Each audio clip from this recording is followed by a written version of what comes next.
ఆధ్వర్యంలో సూర్యాపేట జిల్లా కేంద్రంలో నిర్వహిస్తున్నటువంటి రిలే నిరాహార దీక్ష కార్యక్రమానికి వచ్చినటువంటి గౌరవ ప్రింట్ అండ్ ఎలక్ట్రానిక్ మీడియా మిత్రులందరికీ, తెలంగాణ రాష్ట్రంలో ఉన్నటువంటి బీసీ, ఎస్సీ, ఎస్టీ, ఈబీసీ ప్రజలందరికీ ధర్మ సమాజ్ పార్టీ తరఫున ధన్యవాదాలు, జై భీమ్ తెలియజేస్తున్నాను. మరి ఈరోజు ధర్మ సమాజ్ పార్టీ రాష్ట్ర వ్యవస్థాపక అధ్యక్షులు గౌరవనీయులు డాక్టర్ విశారదన్ మహారాజు గారి ఆదేశాల మేరకు ఈ రాష్ట్రంలో ఉన్నటువంటి బీసీ, ఎస్సీ, ఎస్టీ, ఈబీసీ ప్రజలందరికీ నాణ్యమైనటువంటి ఉచిత వైద్యం అందించాలని, నాణ్యమైనటువంటి విద్యను అందించాలని, ఒక నిరుద్యోగులందరికీ ఉపాధి కల్పించాలని, భూమి లేని పేదలందరికీ నీటి సౌకర్యంతో కూడినటువంటి ఒక ఎకరం భూమిని ప్రభుత్వమే పంచాలని, అదేవిధంగా ఇల్లు లేని పేదలందరికీ 200 గజాల స్థలంలో 4 గదులతో ఒక ఇల్లు నిర్మించాలనే డిమాండ్తోని మేము ఈ రాష్ట్ర వ్యాప్తంగా దాదాపు 1 నెల నుంచి నిరసన కార్యక్రమాలు చేయడం జరుగుతుంది. ఈ రాష్ట్రంలో ఉన్నటువంటి ఎవరైతే పబ్లిక్ అడ్మినిస్ట్రేషన్ ఆఫీసర్స్ ఉన్నారో, చీఫ్ సెక్రటరీ నుంచి మొదలు పెడితే జిల్లా కలెక్టర్లకు, ఎంఆర్ఓలకు వినతి పత్రాలు ఇచ్చి కలెక్టరేట్ల వద్ద నిరసన కార్యక్రమాన్ని తెలియజేయడం జరిగింది. అయినా కానీ ఈ ప్రభుత్వం నిమ్మకు నేరెత్తినట్లుగా వ్యవహరిస్తూ మా డిమాండ్ల పట్ల, మా ఆలోచన విధానం పట్ల అమలు చేయకుండా నిర్లక్ష్యం చేస్తున్నందుకు మరొక్కసారి నిరసనగా మేము 5 రోజుల పాటు ఈ సూర్యాపేట జిల్లా కేంద్రంలో రిలే నిరాహార దీక్షలను ప్రారంభించడం జరిగింది.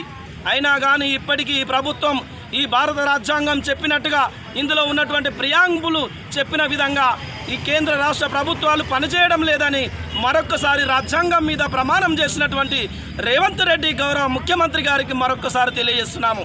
అయ్యా రేవంత్ రెడ్డి గారు, ఇప్పటికైనా మీరు భారత రాజ్యాంగం ప్రియాంబుల్ ఆర్టికల్ ఏం చెప్తుందో ఈ ప్రజలందరికీ న్యాయం చేయమని చెప్తున్నది. కానీ మీరు న్యాయం చేసే పరిస్థితులు లేరు. కేవలం అగ్రకుల కార్పొరేట్ వ్యవస్థలకు ఈ తెలంగాణ రాష్ట్రంలో ఉన్నటువంటి 1000 ఎకరాల భూములను దారాదత్తం చేస్తున్నారు. కానీ ఈ బీసీ, ఎస్సీ, ఎస్టీ, మైనార్టీ ప్రజలందరికీ ఒక నాణ్యమైనటువంటి విద్యను అందించలేని స్థితిలో ఉన్నారంటే మీరు ఒక్కసారి ఆత్మవిమర్శ చేసుకోవాలి. ఈరోజు ఒక పేదవాడు రోజు మొత్తం కూలికి పోయి వాళ్ళ పిల్లలను కార్పొరేటు స్కూళ్ళలో చదివించుకోలేని పరిస్థితి ఉన్నది. ఒక అనారోగ్యం పాలైతే ఒక కుటుంబం సంవత్సరం మొత్తం వైద్యం చేయించుకోవాలంటే ఆ సంవత్సరం వల్ల కష్టపడ్డే డబ్బులన్నీ కార్పొరేట్ ఆసుపత్రులు దోపిడీ చేస్తున్నటువంటి పరిస్థితిని చూస్తున్నాము. మరి ఎందుకు వైద్యం అందించడం లేదు? ఒక పౌరుడి ప్రాణం పోవడానికి ఈ ప్రభుత్వమే కారణం అని చెప్పి మరొకసారి ధర్మ సమాజ్ పార్టీ తరఫున ఈ తెలంగాణ ప్రభుత్వాన్ని హెచ్చరిస్తున్నాము. మరి ఇప్పటికైనా నిరుద్యోగులు, లక్షల మంది నిరుద్యోగులు ఉన్నారు. వాళ్ళకు సరైనటువంటి ఉపాధి కల్పించలేని పరిస్థితిలో ఉన్నారు. మీరు సిగ్గు శరం తెచ్చుకోండి.